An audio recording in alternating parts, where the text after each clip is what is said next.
Drop it.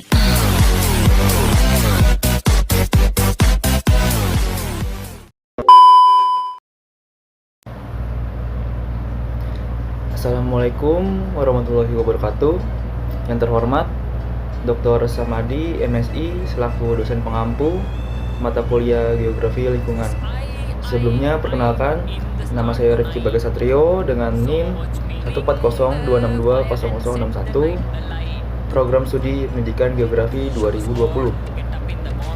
Tujuan saya membuat video ini untuk memenuhi ulangan akhir semester mata kuliah Geografi Lingkungan yang bertemakan Outdoor Pollution. Di sini saya akan mengambil tema spesifik tentang gas kendaraan bermotor di negara India. This is getting heavy. Can you hear the bells boom? I'm ready. Life is sweet as honey. Just this beat charging like money. Disco. Sebelum masuk ke materi, saya akan jelaskan secara singkat unsur apa saja yang terdapat di gas buangan kendaraan bermotor. Yang pertama itu ada unsur senyawa HC, yaitu hidrokarbon. Lalu yang kedua itu ada CO, karbon monoksida. Yang ketiga ada CO2, karbon dioksida. Yang keempat ada O2, yaitu oksigen. Dan yang terakhir ada NO, atau nitrogen oksida. Lalu, gas pembuangan kendaraan bermotor itu dikeluarkan dari sisa pembakaran zat yang berbahaya. Nah, itu zat tersebut itu dikeluarkan melalui knalpot. Nah, adapun gas yang sering membuat orang pingsan yaitu CO. Nah, meskipun tidak memiliki bau dan warna seperti zat lainnya, sementara yang kerap menjadi penyumbang pemanasan global adalah CO2. Apalagi bila di wilayah sekitar kurang pepohonan yang mampu menyerap menjadi oksigen atau O2. Nah, intinya gas pembuangan kendaraan bermotor ini bersifat berbahaya karena ditimbulkan dari pembuangan emisi gas. Nah, mulai dari merusak sistem pernapasan hingga merusak sistem peredaran darah.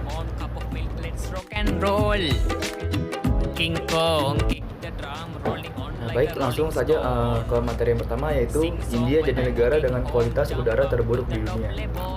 Di sini tercantum bahwa sebanyak 21 kota di India masuk dalam daftar 30 kota paling tercemar di dunia. Mengapa bisa demikian?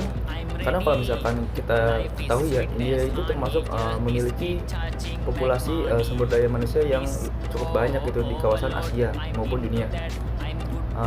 Karena tersebut, tentunya banyaknya populasi mengikuti keiringan padatnya kendaraan bermotor. Nah, kendaraan bermotor sendiri itu menyebabkan polusi udara.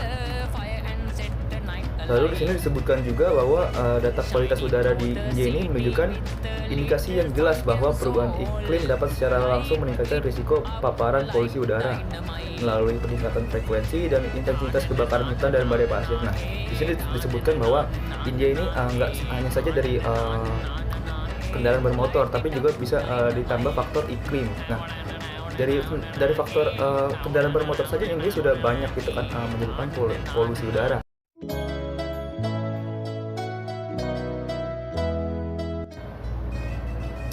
Yang kedua ada harapan hidup jutaan orang di India bisa berkurang 9 tahun, sedangkan warga Jakarta hampir 5 tahun. Nah, dari headline-nya aja ini kita bisa terka ya, bahwa di Indonesia gitu, terutama di kota Jakarta gitu. Untuk yang tinggal di kota Jakarta pasti tahu lah kayak gas polusi udara itu terutama dari kendaraan bermotor itu sangat banyak gitu. Jadi bisa kita simpulkan bahwa India ini polusi udaranya itu bisa hampir 2 kali lipat gitu dari Jakarta gitu kan. This is getting heavy. Can you hear the bells boom? I'm ready. Dan ini yang ketiga ada berita bahwa Mahkamah Agung India, polusi udara di New Delhi sangat serius. Bahkan dari pemerintahan India saja sudah menanggapi polusi udara ini merupakan bencana yang serius gitu ya.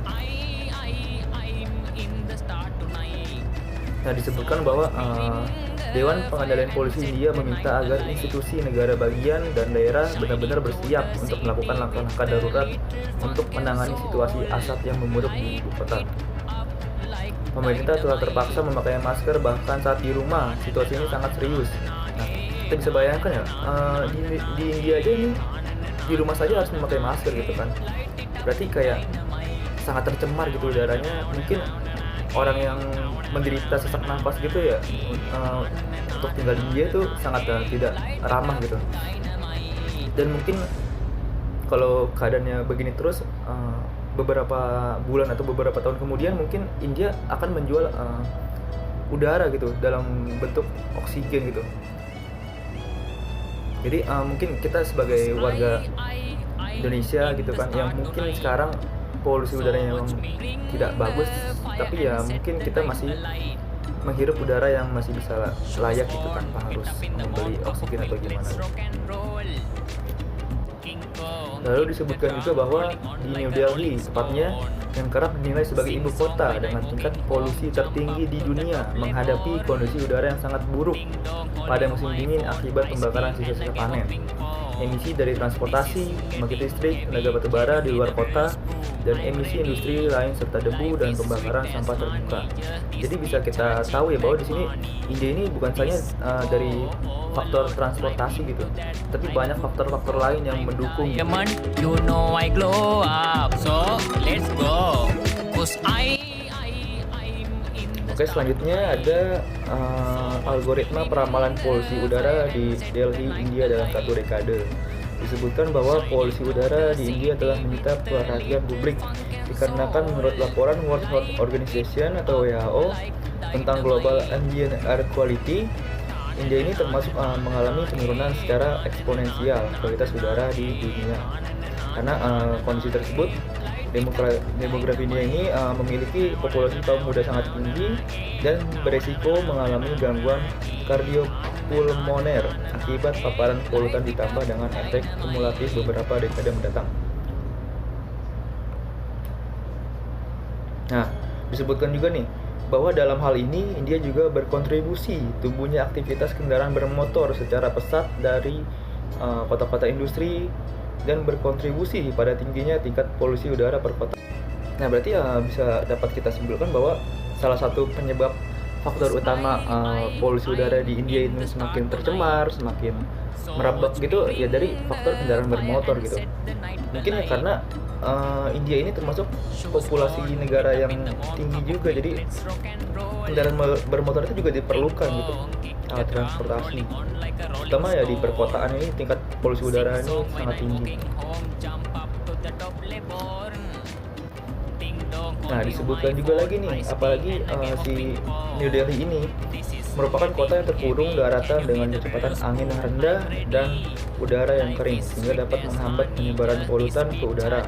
Polusi udara dikategorikan sebagai invisible killer, dan oleh karena itulah banyak yang perlu dilakukan untuk mengurangi tingkat polusi udara. Nah, karena disebut invisible killer itu mungkin ini polusi udara ini secara nggak langsung itu dapat membunuh kita gitu, mulai dari penyakit ringan sampai berat gitu, bahkan kematian.